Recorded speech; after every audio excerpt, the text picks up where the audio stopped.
مساء الخير، اهلا بكم. الكل يتساءل حول جديد الحاله الصحيه لعدد من لاعبي الفريق الوطني بعد المباراه الوديه يوم امس امام منتخب النرويج. هناك 3 حالات تستدعي تدخل الطاقم الطبي، والبدايه ستكون بحاله نصير المزراوي. نصير المزراوي كما نعلم تعرض لاصابه على مستوى الكتف، غادر المباراه. يتم الاشغال على اعاده تاهيله من طرف الطاقم الطبي للمباريات المقبله للفريق الوطني.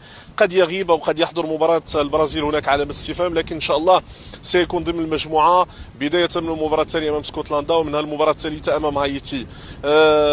أنا صلاح الدين هو الآخر، غاب عن الحصص الأخيرة للفريق الوطني، يعاني من إصابة. يحاول الطاقم الطبي تحضيره للمباراة القادمة أمام البرازيل، لأنه كنعرفوا أنه ضمن الاختيارات المهمة في الجهة اليسرى مع إصابة نصير، إصابة صلاح الدين، بقى يوسف العمري الذي شارك يوم أمس لما يقارب 60 دقيقة أمام المنتخب النرويجي. وبالتالي الفريق الوطني في أمس الحاجة لهاد 3 ديال اللاعبين في تحديات ستكون صعبة أمام البرازيل، اسكتلندا وهايتي. والحالة التي تسألون عنها بشكل كبير حالة عبد الصمد الزنزولي.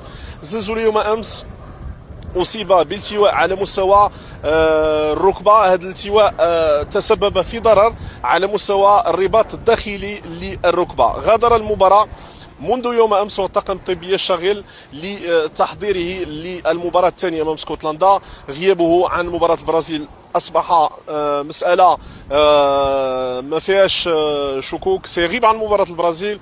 هناك محاولات لإعادة تأهيله للمباراة الثانية أمام اسكتلندا والمباراة الثالثة أمام منتخب هايتي. كنعرفوا الطبيعة ديال هذه الإصابة اللي تعرض لها عبد الصمد الزنزولي، سيغيب عن الحصص التدريبية طيلة ال5 أو 6 أيام المقبلة. سيحاول الطاقم الطبي بقيادة البروفيسور بودو وجميع الأجهزة أو جميع الأطر التي تشتغل ضمن الجهاز الطبي للفريق الوطني لإعادة تأهيلهم. المؤكد أننا سنكون جميعا وراء كل لاعبين من دون استثناء، نراهن على الجميع لتحقيق الجزء من المتمنيات ديال الجمهور المغربي الذي يراهن على حضور قوي لأسود أطلس في نهائيات كأس العالم في الولايات المتحدة الأمريكية، المكسيك وكندا.